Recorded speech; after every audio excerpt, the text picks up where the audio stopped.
Hey everybody, welcome back to Question Field, the place where you ask the questions and we field them.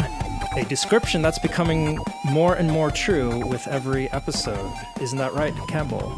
It is, yeah. We've got our second listener question today, which is pretty exciting. So, yeah, and we've had a couple of weeks off. We've had I've been traveling a little bit and things like that. All Campbell's fault. Indeed. Yep. Absolutely. Just like any scientific errors, it's me. You've been doing a lot of flying recently, and you've been doing a lot of spelunking, and I gotta ask, why are you so afraid of the surface of the Earth that you're trying to avoid it? That's true. I'm sort of afraid of life. At least that's what my girlfriend thinks. I was trying to kill myself in more and more elaborate ways. Yeah. Above or below, whatever works. Yeah, exactly. Well, you got to do these crazy things if you get the opportunity. Absolutely. Yeah, how about, Campbell, do you want to bring us into this week's question? This is a good one. Yeah, sure. Well, let me get up the message that was written by listener Hamish. So thank you, Hamish, for writing in. And this one's quite different from last week. It's to do with Hamish's sort of personal interests. So here's a potential question. This is from Hamish. As a keen cyclist, there has been a question amongst cyclists lately about rolling resistance, obviously something important to us. In particular, a school of thought/body of evidence that perhaps counterintuitively rolling resistance is less when tyres are bigger and pressure is lower. And then in brackets, hitherto it was assumed as axiomatic that the higher the pressure and smaller the road surface area in contact with the road, filling in the gaps there, the higher the pressure, the lower the rolling resistance. That was assumed as axiomatic. And then he asks, can you discuss/explain? So that is the topic for discussion for today. Yeah. Love a question when you can throw in the word axiomatic. Those questions get shot right to the top of the list. Very educated write-in. Yes. Yeah. I mean, sometimes we're self-referential about the title, but Campbell, I want to start by asking, do you think a good title for this episode might be Where Does the Rubber Meet the Road? That is a good one. Yeah. Because there's a lot of... and how much heat does it generate? A lot of theory here. Yeah. Yeah. Yeah. Yeah. A lot of theory and then a lot of practical application. So yeah, exactly. Yeah, we both had a bit of a deep dive into this. There's so much. There's so many jumping off points. Where do you want to jump off? Yeah, so maybe we should both say that we've both sort of had a grapple with this question and done some research, and I get the feeling that this is sort of the border between, I guess, physics and engineering, and it's obviously a very practical question, and I think that. In these sorts of realms, things become so much more complicated than I'm used to. Oh, yeah. It's like, well, we've got some nice pictures and nice theory, and then in reality, it might be very different. So, that's what Hamish sort of alludes to in his question. But maybe we could start with the, kind of as we always do, start with what is assumed to be true, or what was assumed to be true. Maybe the kind of cartoonish sort of picture of why that might be true, and then we can go into more of the reality of the situation. Yeah. I mean, I kind of, the first thing I wanted to do when this question came in was I wanted to just get a better sense of what rolling resistance is, because I thought I had an idea, but I wanted to be sure. Yeah. Good to get the definitions right. Yeah. So what is rolling resistance? So I guess essentially it's, when you're talking about friction, it's just, in this specific case, it's the friction between your tire, your wheel, and the road itself. Yeah, it's like anything that is, well, I understand that actually some people define it differently to others, but we can sort of imagine it as anything that is preventing any force that's acting in the opposite direction to the direction that you're traveling in when you're on a bike, or indeed when you're in a car and anything like that. Yeah, and there's this, I guess, rotational element to it as opposed to holding the brakes and pushing your bike. That's right. Yeah. It's sort of, it's the resistance that is incurred by the bike traveling on its own. You're not adding some force on top of the normal motion of the bike. Right. And so the next thing I wanted to do, just to get a good idea for this, was I did what I tell my students to do all the time. Let's make a force diagram. Yeah, exactly. I mean, if you can kind of get very detailed with this. I stopped after 5 forces. So that's a lot of forces. yeah. I mean, so all right. So here's what I got. A little checklist here. We got the weight pulling us down. We have a normal force holding us up. Sure. We have whatever applied force, however we want to think about that, of you pedaling or the tires pushing out, like whatever's causing you to go move forward. Sure. Which I guess is ultimately friction between the rubber and the road. Yeah. There's going to be some aerodynamic drag. Yep. Due to the bike and your body, and then last but not least, this rolling resistance, which is going to be pointing opposite where you're trying to go. Yeah, no, that's a good point. And some people, when they discuss this, they sort of incorporate the aerodynamic drag into the rolling resistance. But for our purposes, I think we'll keep those separate because they're very different mechanisms. Yeah. Oh yeah. So okay. And what's what did you sort of discover was the origin of this rolling resistance? Because I've got something that I was reading about to do with hysteresis. So basically, the kind of energy. Oh. Yeah. We'll get there, but the sort of hysteretic losses. Not to. We gotta dangle that carrot in front of everybody. Yeah, that's it. We will get to the hysteretic losses. Yeah. No. Yeah. I mean, so where I went from there was I just refreshed myself on friction. It's very simple, very basic equation, right? Friction is equal to mu times your normal force. And that's the general one. And then I guess there is a more specific one for rolling resistance, which uses. Hold on. Your rolling resistance will be equal to, instead of mu times the normal force, it's C times W. The W is for weight, which is just, I guess, the inverse of your normal force. And then C, this is where it gets complicated. Number one, because, of course, we don't use C anywhere else for anything important in physics. Yeah, true. There's bikes traveling at the speed of light. Yeah. So it's, from what I gather, it's more specific than mu because it takes a lot of things into consideration, such as like your wheel design, your pressure, the velocity that gets involved. It cares about the material. So mu also cares about the material, right? In a general case, but obviously in this case it does as well. So in both cases, this constant mu or C, this is called the coefficient of either friction or rolling resistance, right? So the mu will be the coefficient of some friction force, and C is going to be the coefficient of rolling resistance. It's just sort of, right, so it's some property of the material and the interface between your materials that sort of determines the magnitude of the friction force. Yeah. Right. And so you mentioned those two names. There's a third name, which is the more common name, which is apparently, this is what bikers mean when they talk about grip. So generally, you want your grip to be smaller. Smaller the grip, the better. Well, asterisk, the smaller the better. So this coefficient of friction, so for example, rubber on asphalt is going to be about 0.68. Okay. And I think it's a dimensionless unit. Yeah, right, because both... It's a ratio? Yeah, it's a ratio of two forces, yeah. And so you want this to be lowered. For there to be less friction, you want this to be lower, but you don't want this to be too low. So right, because then you have no grip and you can't accelerate. Right. I see. Yeah. Sure. Yeah. Or it's more difficult to stop or to turn or anything like this. Yeah. So this is why it's like you don't want to take really tight turns when you're driving and it's raining outside. Yeah.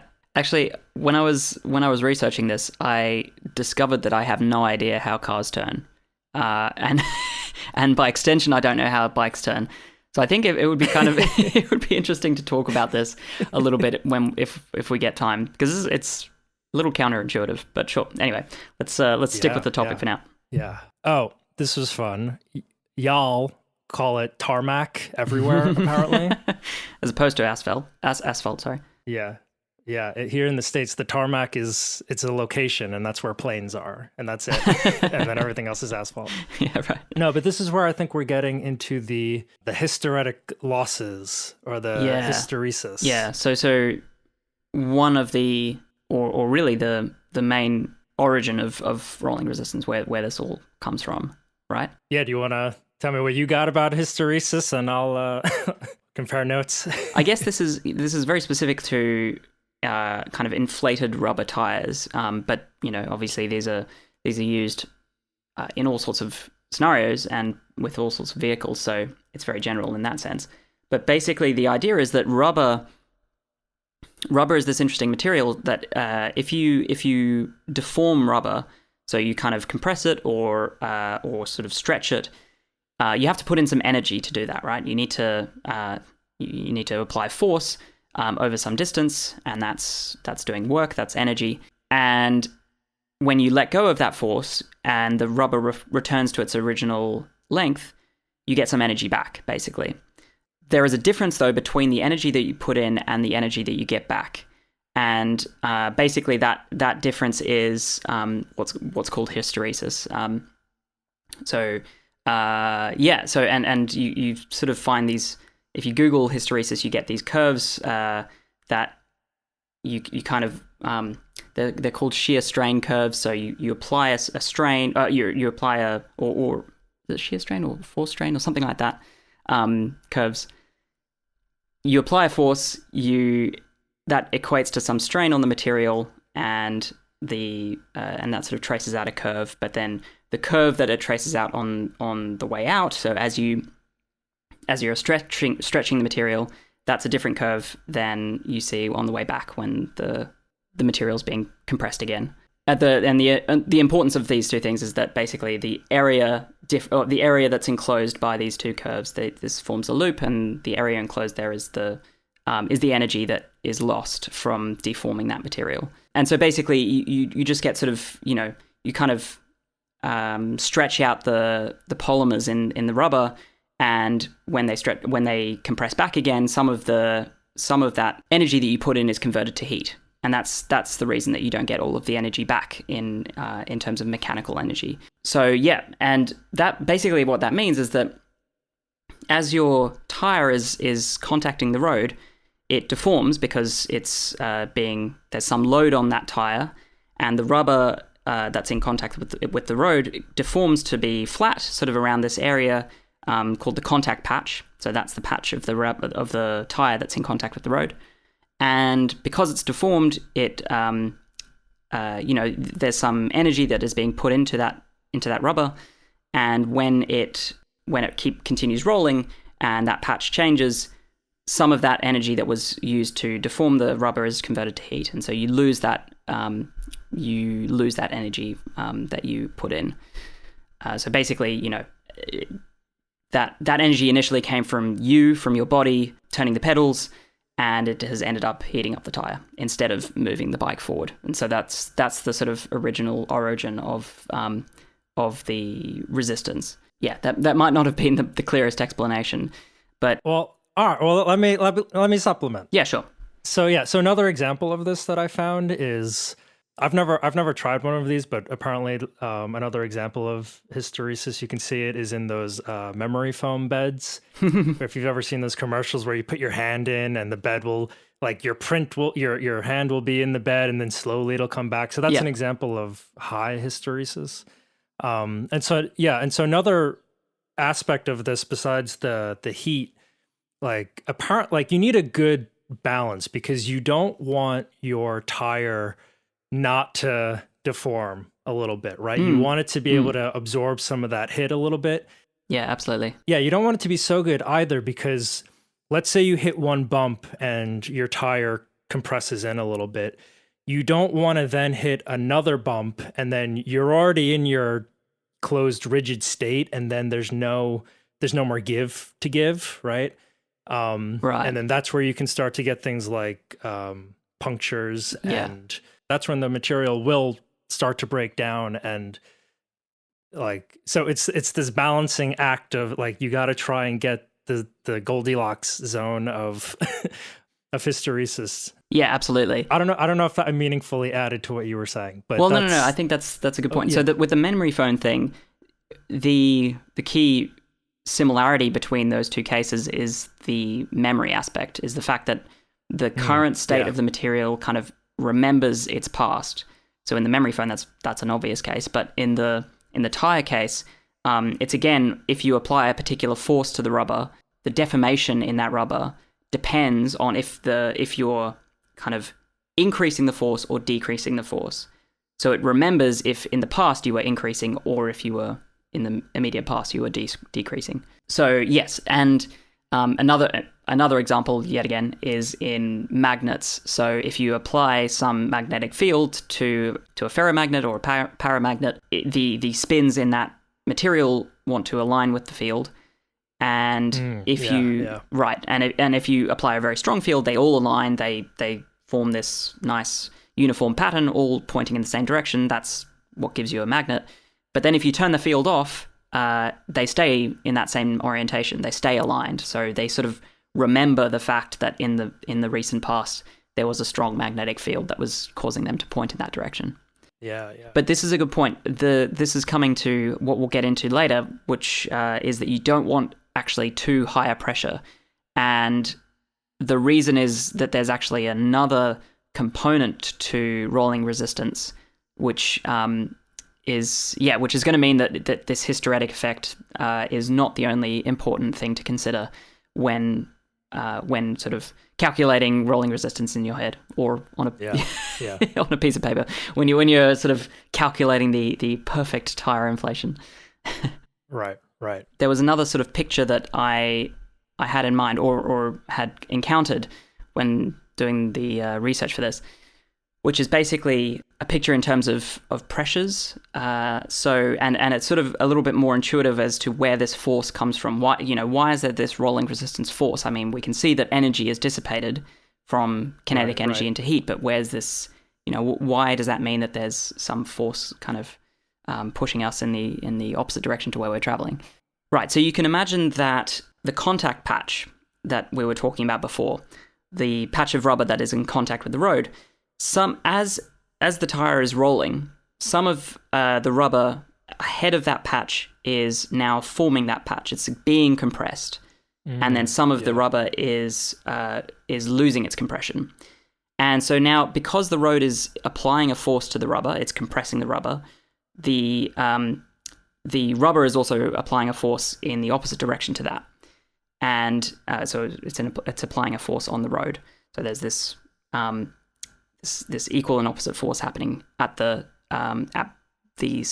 front of the contact patch where the rubber is being compressed. But there's also a force being generated on the other end of the patch, right, where the rubber is sort of losing contact with the road. And so these forces are all forming what is the normal force that's pointing up. If you imagine a tire which is not moving, right, the wheel is not rotating. At each point in that contact patch, there's the road is sort of pushing up on the tire. There's a little force vector which is pushing up through that tire. But when it's rolling, the compression force is needing to be taken into account. And so the tire at the start of the contact patch is experiencing a greater force from the road pushing up on it than the tire at the back of the contact patch, which is being decompressed. And because of hysteresis, that force profile is not symmetric. It's sort of skewed towards the front of that contact patch. So if you kind of add all of those vectors together and look at kind of a resultant vector that is pushing up on the tire, that is ever so slightly towards the front end of the contact patch. And so then if you imagine, it's as if the road is kind of, if you imagine just holding a wheel in midair via the axle, and you kind of push up right on below the center of gravity of the wheel. So sort of right below the axle, you just push up with your finger. Nothing happens, right?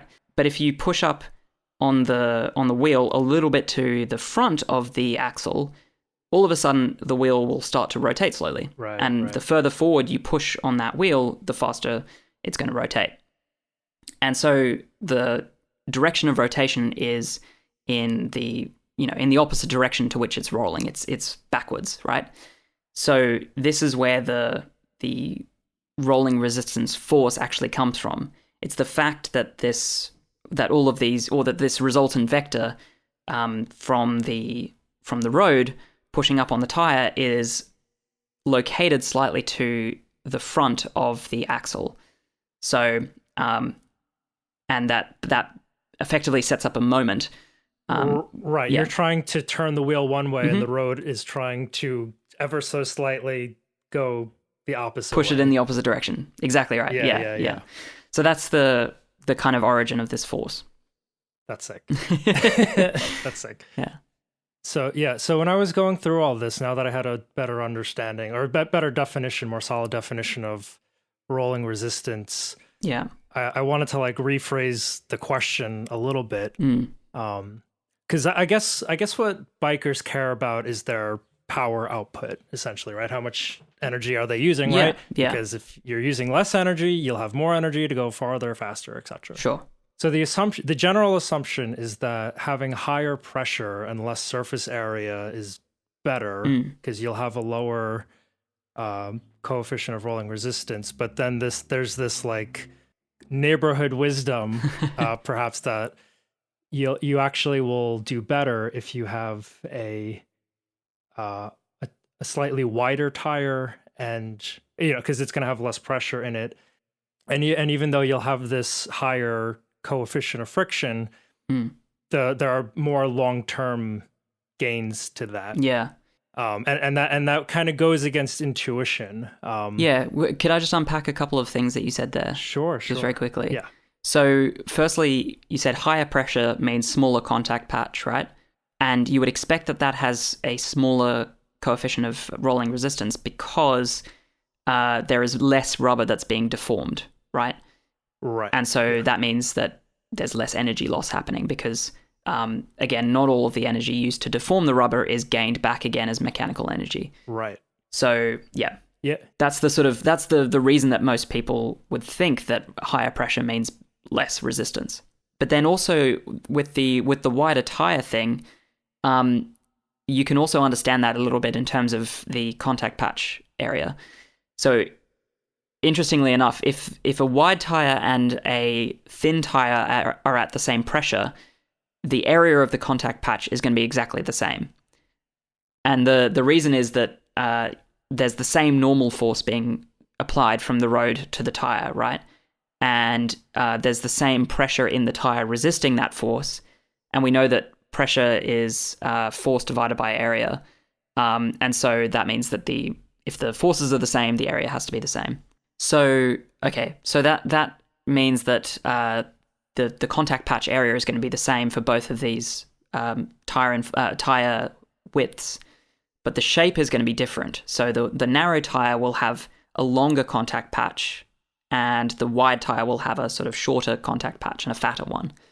And if you imagine that picture I had before with the kind of resultant vector pushing up on the tire, the longer one is going to have a vector which maybe is further to the front than the wider one, and so that could result in a greater magnitude of the resistance force. Yeah, I mean that's kind of where my first thoughts were going when I was thinking about this, because it's this great misconception.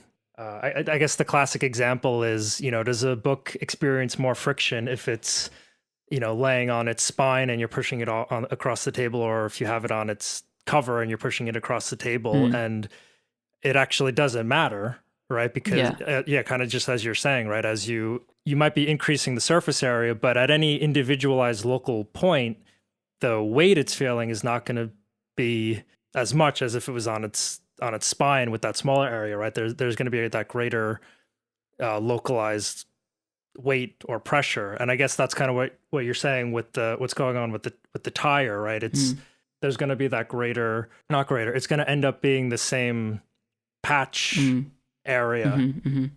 But the difference is, as you say, normally with sliding resistance, so with friction, normally you expect that the surface area doesn't play a role. And as we're saying here, the area is the same, but there are also sort of reasons that wider tires give you more grip on the road. So it's a little counterintuitive that with this, with rolling stuff, sometimes the surface area does actually make a difference. to resistance, even though, in high school and university, in mechanics classes, you have drilled into you that surface area doesn't matter. It doesn't change matter. Yeah, friction. Yeah, exactly. Yeah. And then there's also like just a practical end to that too, because nobody wants to ride a bike that has the wheel from the Flintstones car, right? Because then you're not going to be able to, turn turn very well at all. Yeah, right. Yeah. Exactly. Yeah. I mean, so this is the point where I realized that there are just so many variables that go into this for any specific person, and what are your goals as a biker. I mean, one interesting thing I did find was, we'll link all of this in the show notes, of course, everybody, if you want to check these out. But there's a couple websites that did the math, and it seems like, generally speaking, there is a linear relationship between the power you need to overcome this friction, which so essentially, like, going twice as fast, you gotta use twice as much. So it's linear with speed. Yeah. So the graph I'm looking at here is power to overcome rolling resistance, and it's a linear relationship between the power output and the speed you're going to be going. Yeah. So if you're going at 10 miles per hour, to get to 20, you'll need to essentially double what you're doing. And that's true more for bikers. I looked at another graph that, when you're driving in a car and you're up to like 80, 90, 100 miles per hour, then actually it starts to become a little more exponential. But for human ranges on a bike, it seems like it's just a linear relationship. Something that I was alluding to was this sort of other component, or another reason that another origin of rolling resistance. So I don't know if we want to get into, and this is going against the wisdom of higher pressure equals higher or lower rolling resistance. Sorry. So and this was born out in experiment. It wasn't just totally theory. So there were tire companies and biking companies that were interested in this, and it was found from basically putting a bike on a bunch of rollers, and so it was stationary, and you would sort of see how much pressure, how much force you had to generate to get this thing moving, and how long it would coast for, and things like that. And you can determine the rolling resistance from that. And they did find that higher pressure resulted in lower rolling resistance. But obviously that's not the real world, and these rollers are effectively simulating an incredibly smooth surface. So if you're cycling around a velodrome, that might be actually quite a useful heuristic. Basically, just make your tires very, very high pressure, because because there's no imperfection to that surface. Yeah. But as soon as you start introducing some imperfection to the surface, what happens is that as you increase the pressure of your tire, more of the impact from these small collisions between the tire and these imperfections gets transferred not to the tire deformation, but to the suspension of the bike, the frame of the bike, and to your body, right? So this person riding the cycle is an integral component to determining how this resistance actually is generated. And effectively what happens is that as these shocks are transferred to your body, there are sort of vibrations that occur in your body and in the frame of the bike. And just as before, some of that mechanical energy is converted to heat. So there's sort of friction happening in your body, and your body heats up because of these jolts with the bike colliding into imperfections in the road, and so that slows down the bike as well. Yeah. Because of the fact that energy is the mechanical energy of the bike is being converted into heat in your body and in the frame. So you don't actually want too high a pressure in your bike tire, because the higher pressure you have, the more that this effect dominates when considering the rolling resistance. And so there are these curves that that this cycling blog has constructed from experiment. So basically determining how quickly a bike coasts to rest at on various surfaces, and they find that with as you increase the tire pressure, initially the coefficient of rolling resistance decreases, so the rolling resistance gets less and less, up to a certain point where it starts to increase again. And at that point, the heat generation in your body starts to dominate the rolling resistance. Really? Yeah. This is so it's quite interesting. You can sort of see this little valley where you get the perfect tire pressure. Yeah. But again, it's really up to the surface that you're riding on, because as you get from from very, very good asphalt to very rough asphalt, that valley moves back and back and back in the tire pressure. So you need lower and lower tire pressure to hit that sweet spot. Yeah. Again, like just going back to all of these different factors, it's like we haven't even touched on atmospheric pressure, or what's the heat outside, temperature. yeah. And like if there's any water on the road, things like that. Yeah. Do you want my dubious solution to this problem, Campbell? Yeah, go ahead. Again, everybody be safe. I'm not saying do this. I'm just saying here's an idea. Yeah. Bikes have 2 tires, right? Your first tire can be your thin, high pressure tire. Yeah. Make your back tire a little wider, a little lower pressure. See how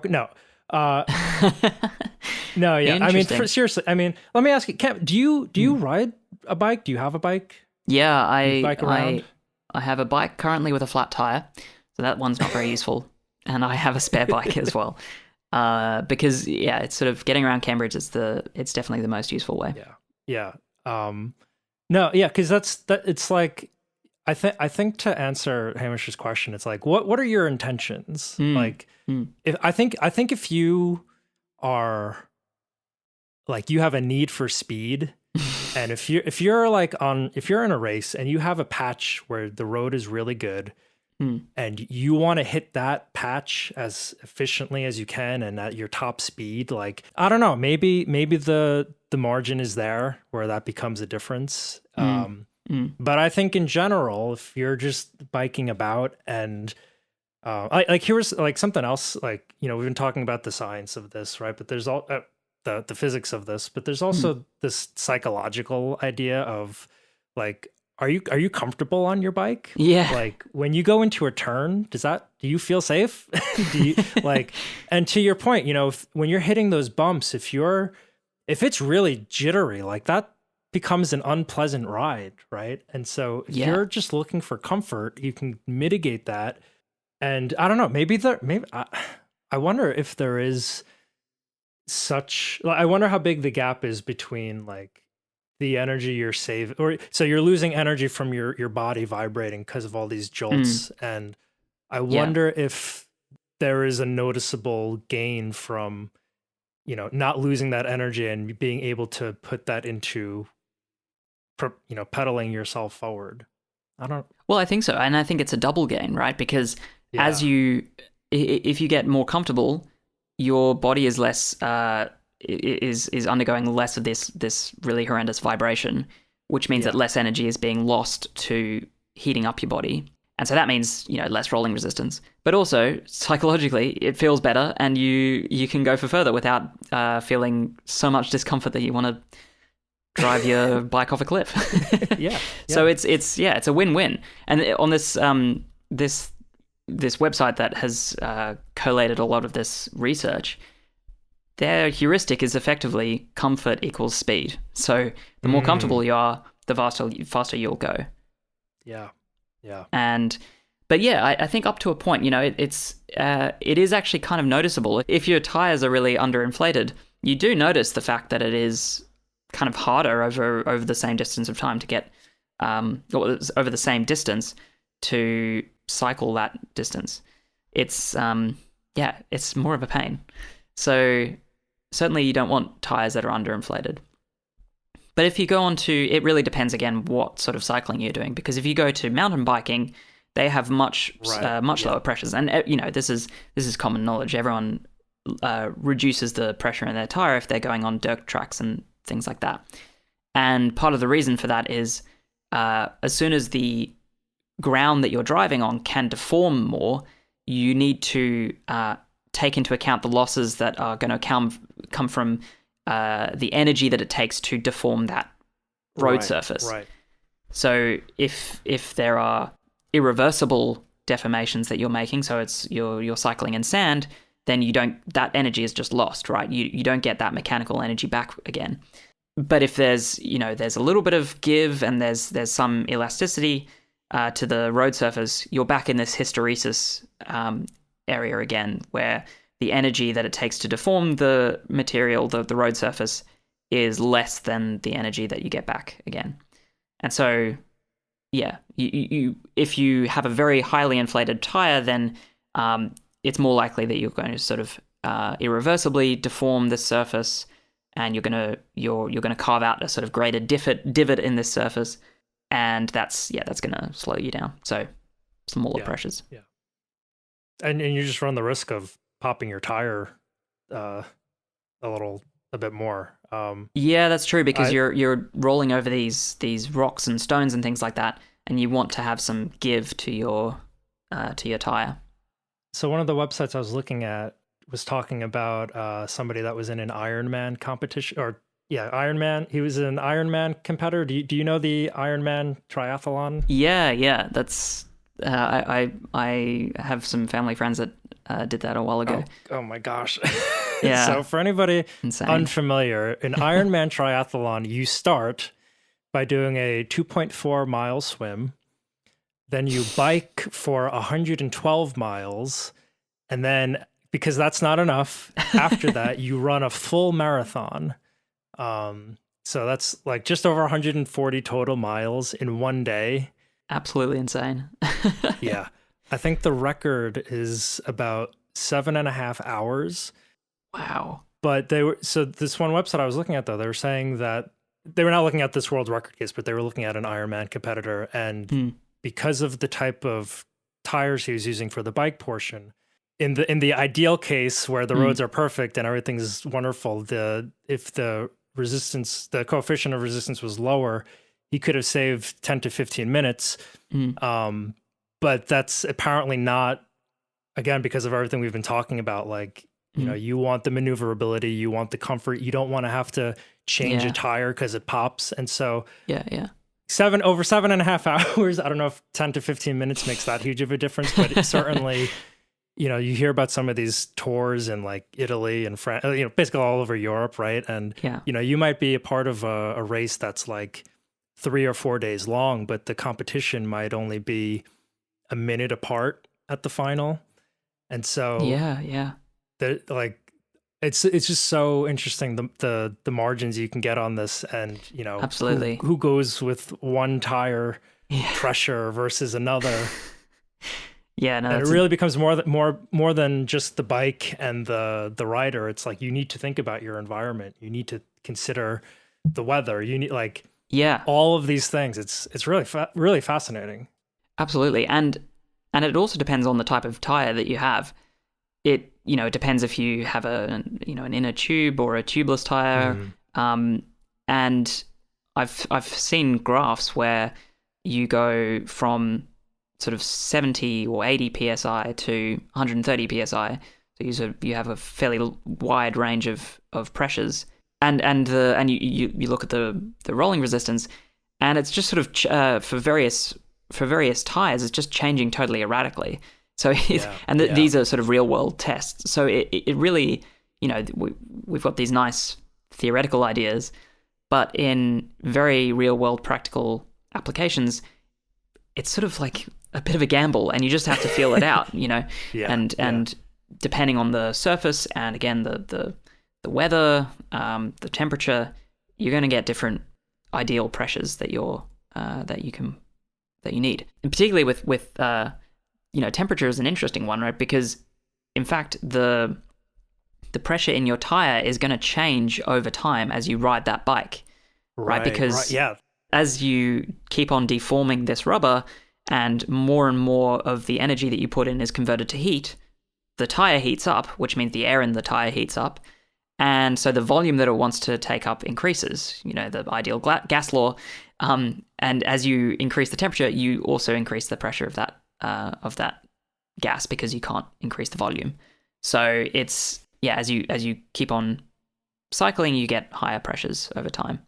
But it may not be that much of a change. So, I mean, it's, again, real world. You need to actually do the experiment to see. Yeah. Or like we said earlier, where the rubber meets the road. I think that's a good way to, quote unquote, answer this question. Like, it depends. It depends on it depends on a lot. But I think, let the air out. I mean, reduce some of that pressure, and but also it's just experimentation and feeling comfortable. Really is the best answer, I think. But there's something that I was not able to get a really good handle on, which was, how does this question of pressure play out when you're doing turns? I think most experiments have been done when bikes are going in straight lines, and there are really different forces and forces and things that you need to consider when you're doing turns.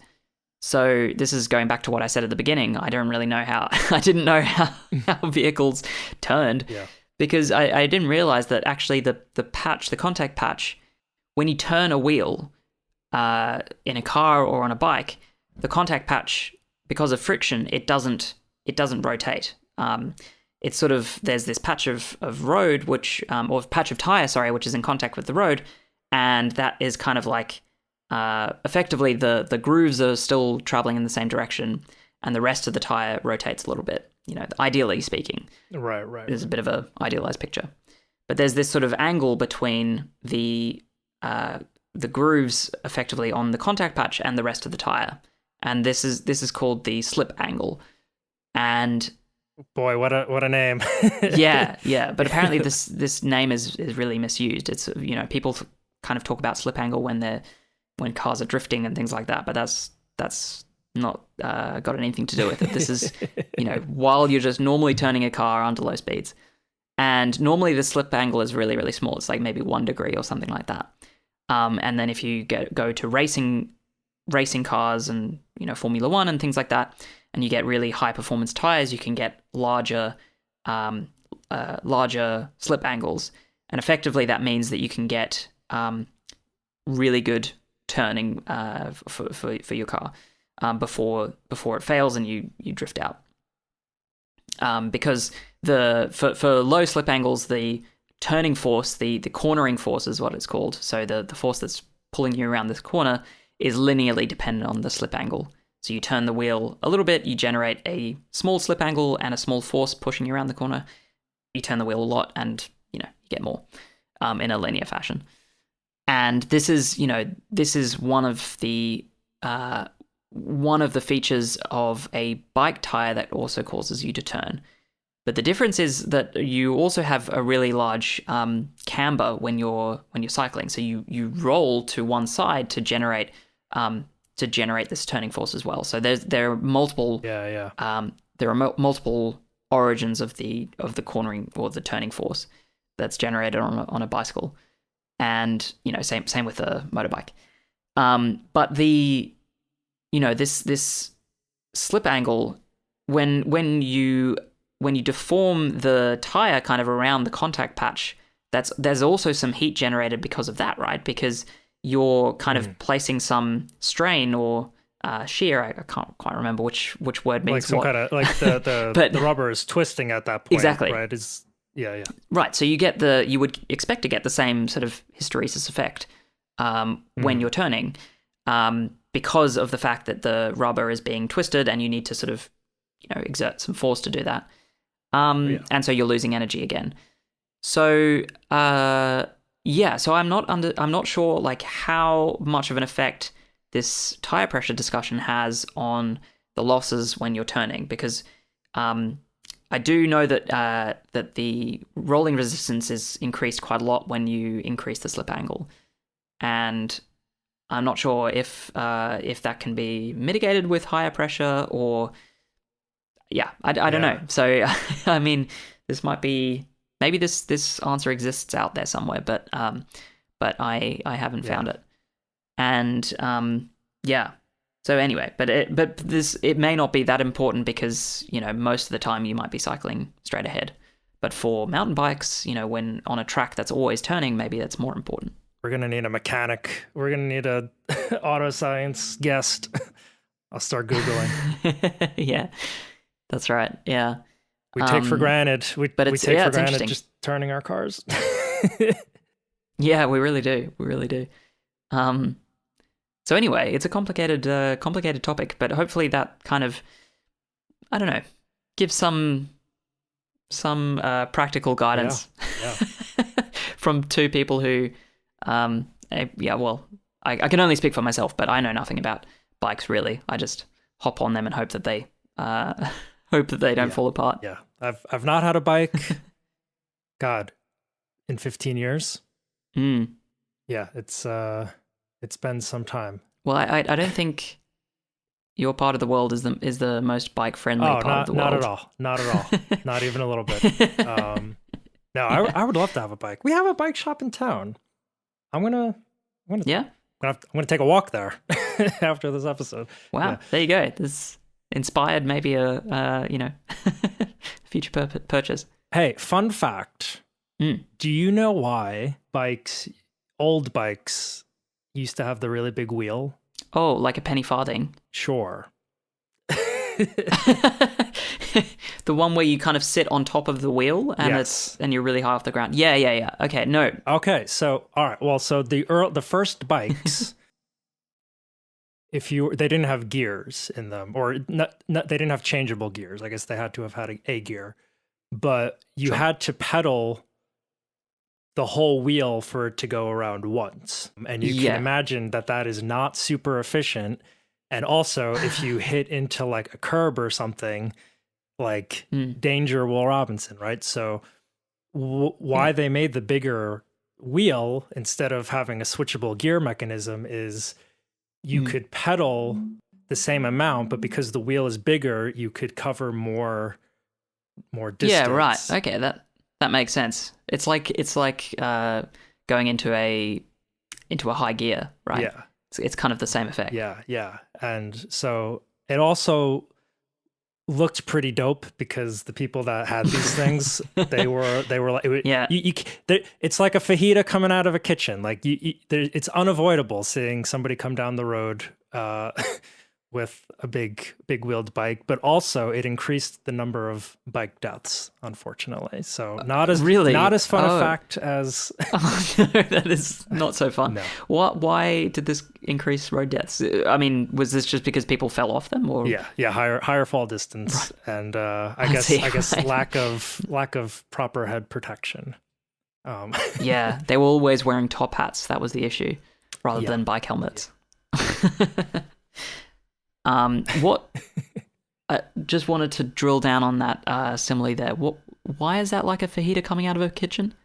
Aren't fajitas the one that are like, you come out like when you're in a restaurant and somebody orders a fajita and it's coming out of the kitchen and it's so hot and everybody's like, oh, who ordered the fajita? They got to draw attention. Oh, okay, right. Okay, fair enough. I don't go to that many Mexican restaurants. Let me double check that fajitas are the loud ones, right? Yes. The first thing that comes up on Google is a TikTok that's titled "Just be loud for no reason, bro, fajita." So my point was it's unavoidable. It calls attention. Yeah. I see. Just like a big wheeled bike. It makes a lot of sense. Cool. Wow. There you go. What a place to end off. Yeah. So anyway, Hamish, thank you for your question. Everybody else, we have a couple other questions. Please send your questions in. We're really enjoying them. I thought we had good questions, Campbell, but it turns out everybody else has awesome questions. So keep them coming. Absolutely. Yeah. yeah, we're gonna get in a couple more, and then might take a little break, might put a cap on season 1, but you know, we want to get through as many as we can. We're really enjoying this. So thank you everybody for sending in your questions. Thank you everybody that has reviewed and has been honestly too nice. I don't think we deserve how nice. Yeah, thank you so much for the reviews. That is incredibly generous, helpful. Yeah. Yeah, if you want to leave a review that's a little less nice to make it a little more realistic, we could always use some more. And just thank you everybody for sharing, and the support we've been getting from everybody has been really great. So we're doing something right, Campbell. We're doing something right. I can only assume so. Despite my worries. There you go. All right. Cool. Well, until next time, everybody. Right. This has been Question Field. Very I'll nice. leave that in. Yeah. Yeah.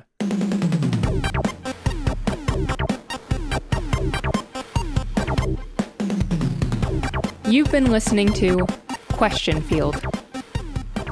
Question Field is a Gain Media production and is produced by its hosts Campbell McLaughlin and Brian Buchanan. For more information, please check us out on Instagram at QuestionFieldPod, on Twitter at QuestFieldPod, and on TikTok at QuestionField. If you have a question you'd like to submit, or would simply like to leave a message, please send us an email at questionfieldpod@gmail.com. Recently, the James Webb Telescope discovered 5 new stars located in the review section of your favorite podcast app. Thank you for listening.